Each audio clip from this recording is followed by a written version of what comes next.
नमस्कार, मी nexus founder Appasaheb Borse, Chhatrapati Sambhajinagar. माझ्यासोबत आहे Bansode sir, nexus founder Bansode sir, Chhatrapati Sambhajinagar. आज आम्ही ज्या शेतकऱ्यांच्या शेतामध्ये आलेलं आहे ऊसाच्या, त्या शेतकऱ्याचं आपण नाव विचारू आणि त्यांना आपण या ऊसाच्या पिकासाठी 1 एकरसाठी त्यांचं टोटल क्षेत्र 1 एकरच आहे. नेक्ससची अमेझिंग किट दिली ती आणि त्यांनी 2 ड्रिचिंग आणि 2 फवारण्या केल्या. त्याचा काय अनुभव आला त्याबद्दल आपण त्यांनाच विचारू. नमस्कार साहेब. नमस्कार. आपलं पहिलं नाव सांगा. काय आहे? नवनाथ दगडूजी गायकवाड. हे क्षेत्र जे कोणत्या शिवारामध्ये येतो ऊसाचं? ब्रह्मगाव शिवारामध्ये. ब्रह्मगावांमध्ये. याचा तालुका आणि जिल्हा काय आहे? तालुका पैठण आहे, छत्रपती संभाजीनगर. अच्छा. आपला मोबाईल नंबर काय आहे? 9403 4090. बरं, आपण या ऊसासाठी नेक्ससची अमेझिंग किट आणि आपलातून रिझल्ट देणारी या ऊसासाठी वापरली. तर हा 1 किटमध्ये 2 ड्रिचिंग आणि 2 फवारण्या झाल्या, बरोबर आहे. आता 2 ड्रिचिंग आणि 2 फवारण्या झाल्यामुळे तुमच्या आजूबाजूला पण ऊस आहे आणि त्या ऊसामध्ये ह्या ऊसामध्ये बदल सांगण्यासारखं काय वाटतं? आता आपण जे ऊस बघतो त्याच्यात 50% वाढून दिली. अच्छा. आता वाढून म्हणजे आता कांडी आधी ऊसला ही कांडी तुरीचा ऊस आहे ना, पडवा आहे. बरोबर आहे ना. हां, तर किट ठेवा खाली एक मिनिट. आता याला टोटल जे हे आलेले फुटवे, किती फुटवे अंदाजे मोजा?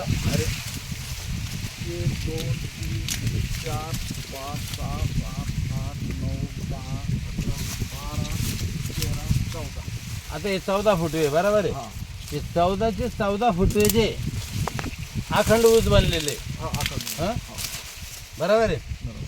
आता साधारण जर आपण ऊसाला फुटवा भरपूर येतो, बरोबर आहे, पण 4 ते 5 ऊस अखंड बनतात आणि ह्या बेटामध्ये कमीत कमी किती फुटवेमध्ये तुम्ही? 14 फुटवे.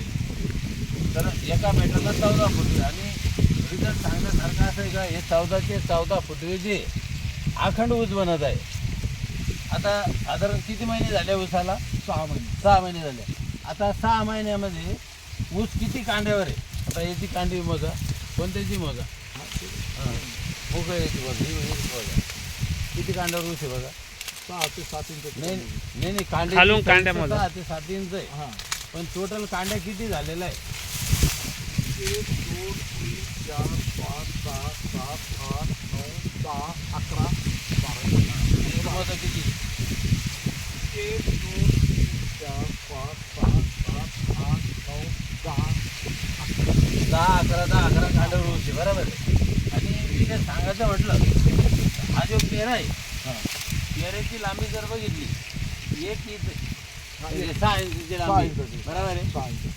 6 इंचची लगभग आहे. आणि 12 ते 14 फुटवे एका ऊसाला आहे. बरं, रिझल्ट कसा वाटला आपल्याला? एकदम चांगला वाटला. तुमच्या आजूबाजू तुमच्या बंधूचाच ऊस आहे पलीकडे साईडला, आपण तिथं पण जाऊन आलो, त्यांनी वापरलेलं नाही. तर त्यांच्या ऊसाचे ज्या कांड्या किती आहे? त्याच्यापेक्षा कमी म्हणजे ते जवळजवळ 3 इंच 3.5 इंच 4 इंच त्यापेक्षा. म्हणजे कांड्या किती आहे? म्हणजे ऊसाचे कांड्या किती आहे टोटल लांबी? त्याला 8-9 कांडे आहे. 8-9 कांड्या आहे. कांडी साईज लहान आहे. कांडीची साईज लहान आहे. आपली जी कांडीची साईज ही लंबी आहे मोठी. आणि ऊसाची साईज पण मोठी आहे मोठी. त्याच्यापेक्षा, हां, बरोबर आहे. गाड आहे.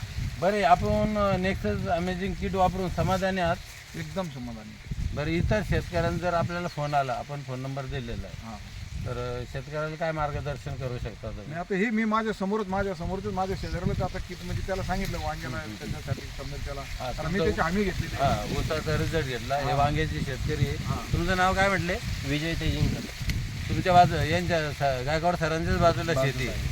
आपण तुमच्या वांग्यासाठी अमेझिंग किट दिलेली, बरोबर आहे. वापरा सर, कारण सरचा ऊस आज बघताय तुम्ही. आपण यांच्या बंधूच्या शेतामध्ये जर गेलो ऊसाच्या, त्यांचं ऊसाची जी कांड्याची साईज आहे ती कमी आहे आणि जेवढी 10-12 कांड्या आहे तर त्याची साईज कमी आहे की नाही. आणि इथं पेऱ्याची साईज लंबी आणि फुगण पण चांगली आणि फुटवा पण चांगला आहे. विशेष म्हणजे इथं 12-14 फुटवे, त्यांच्याला जर बघितलं तर आपण 5-6 फुटवे, म्हणजे फुटव्याच्या संख्येमध्ये सुद्धा वाढ झालेली आहे, हाईटमध्ये सुद्धा वाढ आहे. आणि जर काळुखे जर बघितलं, ऊसाचं पान जर बघितलं, एवर भाई एक पान हे समोर कोणतंही पान, हां 3 ते 4 बोट. 3 बोटाचं 4 बोटाचं एक पान आहे. बरोबर आहे. हो. तर चालेल साहेब, आपण मुलाखत दिल्याबद्दल धन्यवाद.